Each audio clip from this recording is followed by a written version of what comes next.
So now we start talking about the 19th century, and there's going to be a lot of vocabulary during this course. If you go to Moodle, and I expect you all already enlisted to this course on Moodle, there will be a little glossary of the terms appearing slowly and building up, and I hope you can edit it as well. But just a few introductory words regarding clothes. I hope you'll learn them slowly if you do not know them already. So this is the moment I would start drawing on the board. I don't have a board here, but I can draw anyway. So that's it. I hope you can see it. So this is a very simple and general image of a garment. Here a female dress, but the elements could be similar for both men and women. It's just the shape of the clothes would be different, and of course the men would be wearing some kind of leggings. The general division of a skirt is that the part above the waist is called the bodice, the part below the waist is called the skirt. The waist could be at the natural level, so the place on the body where it is the narrowest. It could be elevated, sometimes even up to the level of the bust, as in the classical fashion or the Regency fashion, as you will soon see. Or it could even be lowered below the natural level, but anything above the waist is called the bodice, and below the waist is called the skirt. The very bottom of the skirt, which is sometimes decorated, is called the hem of the skirt. The parts that cover the arms are called sleeves, and sleeves are very often, they differ in shape, and we'll talk about specific shapes of sleeves because in some versions of the 19th century fashion, especially the Romantic fashion and the Belle Epoque, the sleeves are very important, but very often they have a decorative extreme part, so something that covers the wrists next to the hands of the wearer, and this part is called the cuffs. So the cuffs. And the decoration around the neck of the wearer is called the collar. The collars and cuffs are very important, and they change frequently with the fashions, with the styles. So this is a general diagram regardless of the styles. The styles will change. This structure really will not. There will always be some sort of sleeves, some sort of collar, some sort of skirt, but their shape, their construction, the favorite colors and so on may differ. As far as the headwear is concerned, there are two basic types of headwear, both for men and women: hats and bonnets. Hats could be worn by men and by women, not always by women, but there are specific cases in which hats, female variations of hats, can be worn. And bonnets were only for women. They were never fashionable among men. But if you look at the construction of the headwear, it always includes the brim and the crown. The brim is usually the wider part around the face, or at the bottom, at the lowest part of the hat, and the crown is the higher part, the part that sits on the head, or that covers part of the head. The main difference between a hat and a bonnet is the positioning on the head of the wearer. The hat always sits on top of the head. both for men and for women. They could be decorated with some ribbons, they could be held by some decorative ribbons under the neck, but the construction is that the hat sits on top of the head and the bonnet circles the face. So you can't really see a lot of the bonnet from the front. You wouldn't really see the crown because it would be obscured by the brim. But if you see the side view, this is just a variation. There could be different shapes, and the exact shapes of the crown and the brim would be very susceptible to fashion. So definitely it will change. This is not a specific historical moment. This is something like a Victorian, let's say a generic early Victorian bonnet. But later bonnets will not be much different, or earlier bonnets will not be much different. They will go out of fashion during the 19th century. So in the early years of the 20th century, both men and women will wear hats, and nobody will wear bonnets except for very old ladies and very, very conservative women. As far as the styles go, we are going to talk about these styles. Don't worry, you don't have to run and copy it all to your notes. You can if you want to, but we will return to this successively. So the first style is the classical style, sometimes called the neoclassical style, or especially in Britain, the Regency style. This is from the French Revolution to the fall of Napoleon. It can be subdivided, and we'll talk about it in greater detail later on. Then there is the Romantic fashion from the fall of Napoleon to, roughly speaking, the accession of Queen Victoria in 1837. So it's very flamboyant, it stresses individualism and fantasy and extravagance. It's very different. It's actually deliberately as far from the classical fashion as possible.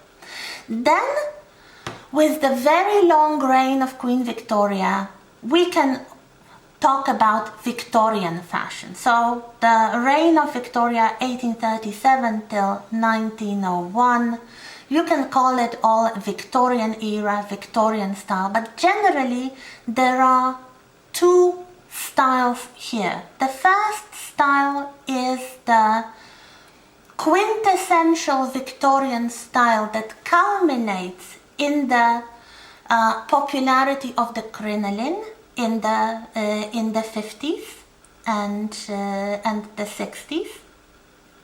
The crinoline was one of the so-called dress improvers. We'll talk about it next week, different elements of the underwear and different constructions designed to make the dress look fashionable.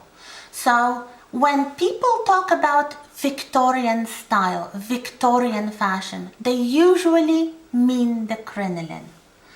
Then in the 70s and the 80s, we have another Victorian fashion, late Victorian fashion, called the bustle fashion.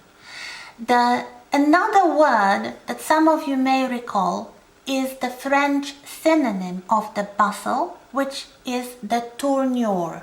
The tournure was another dress improver which only stressed the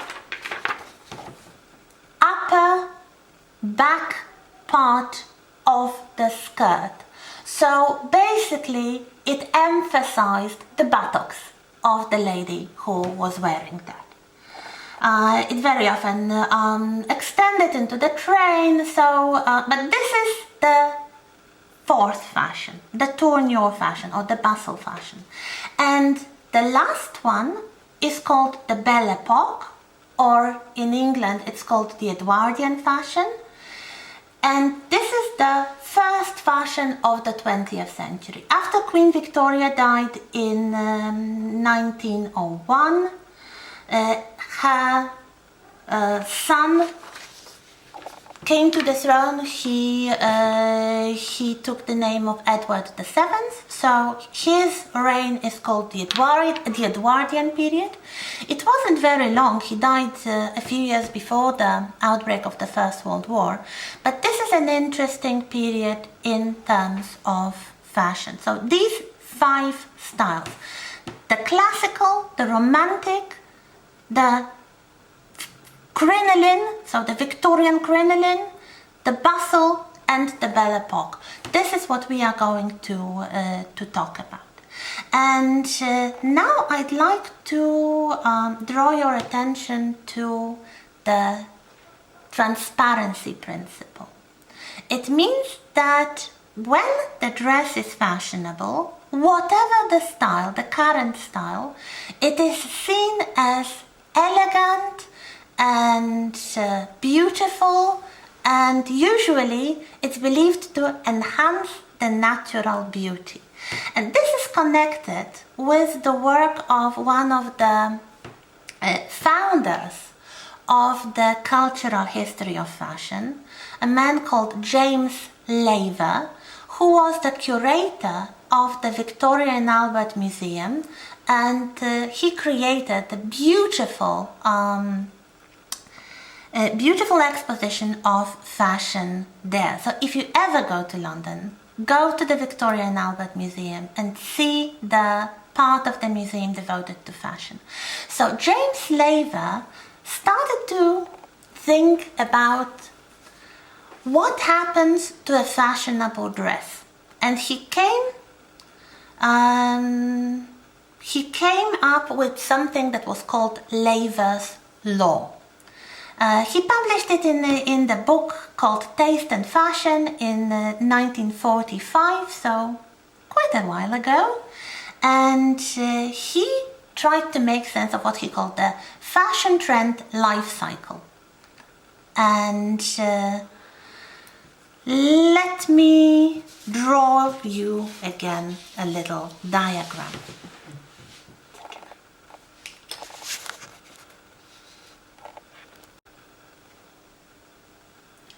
So here we go with Laver's Law.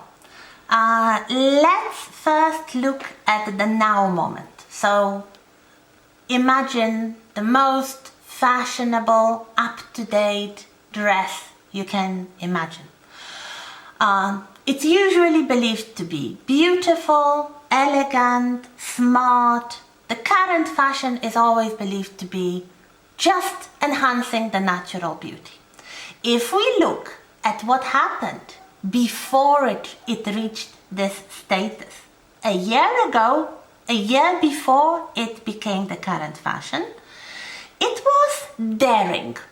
So something that perhaps only young, extravagant wearers would wear. 5 years before it was fashionable, it was shameless. This is what Laver believed.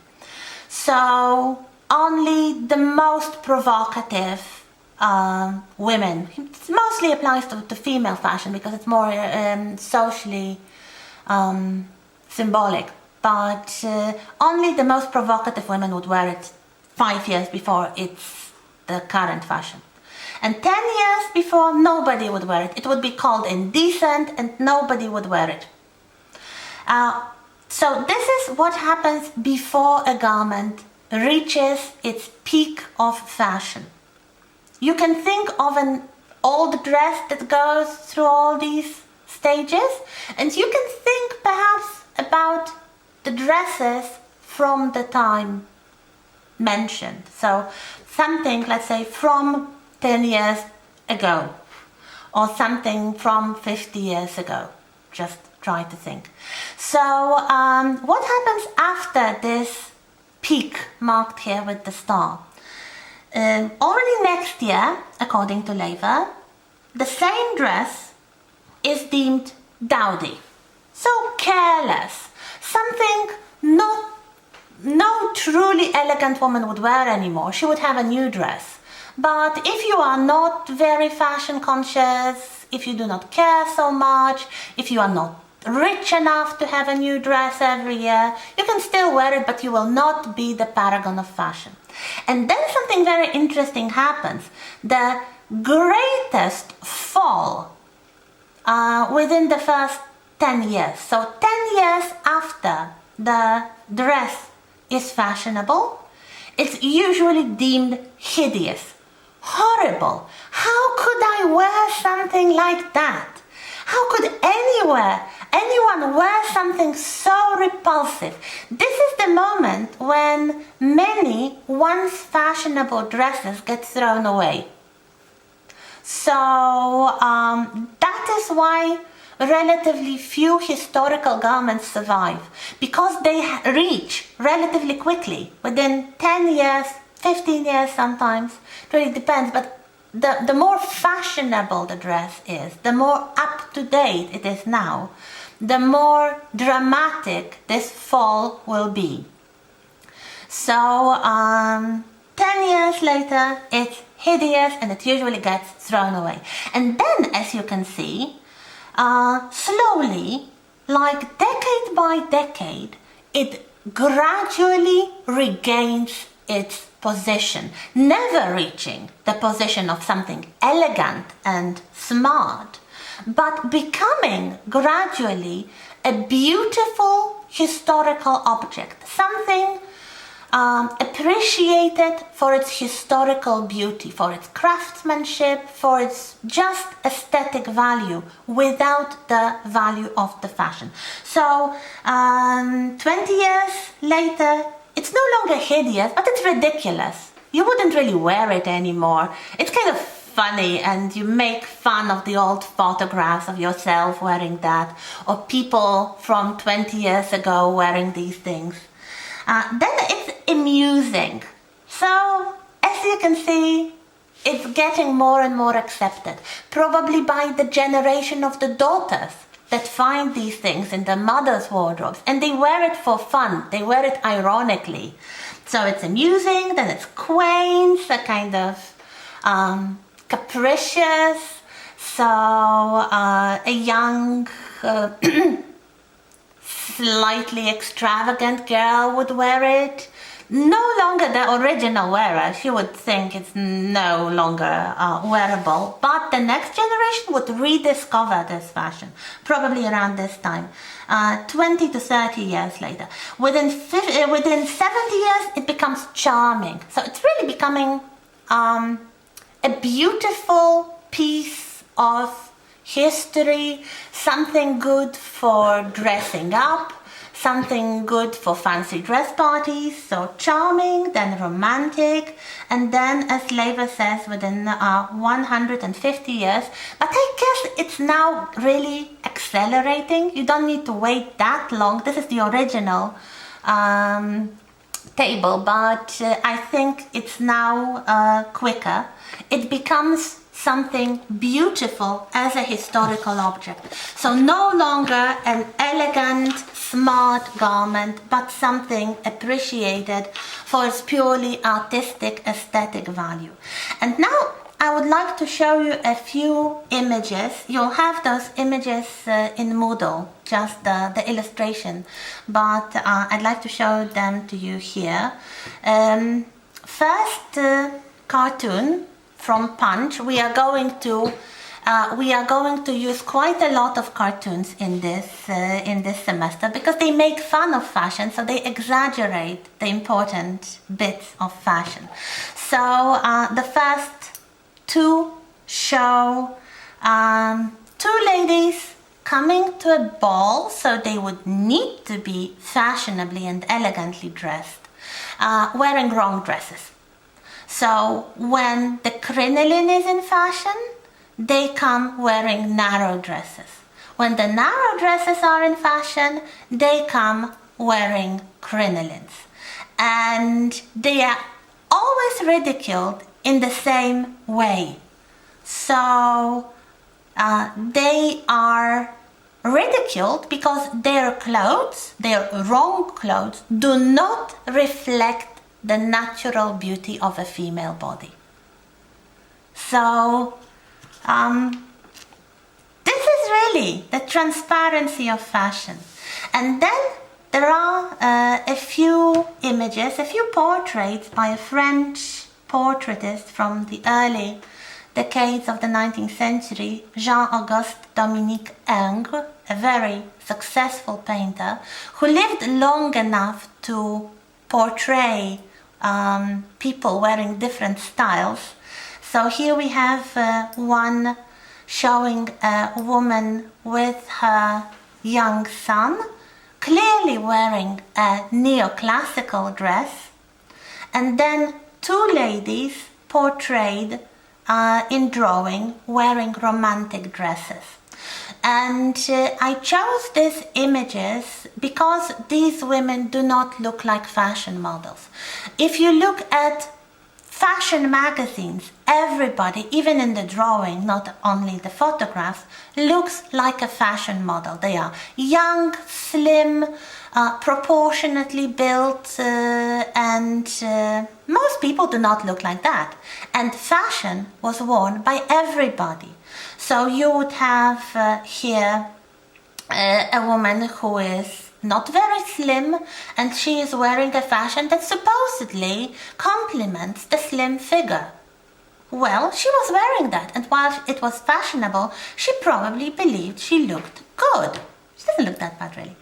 And you have two ladies here wearing romantic fashions, very elaborate, very exaggerated. And as you can see, they are not conventional beauties. They are not very young, they are not very slim, and their faces are not really comparable to the faces of fashion models. Still, they wear, for example, those ridiculous hairstyles, and the second woman is wearing a very ridiculous indoor cap with all the frills and ribbons and lace.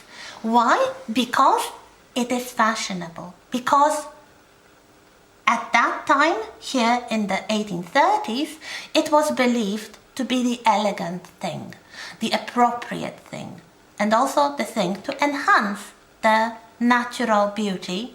And if you didn't have beauty, that to enhance your social position, your ability to dress appropriately to the occasion.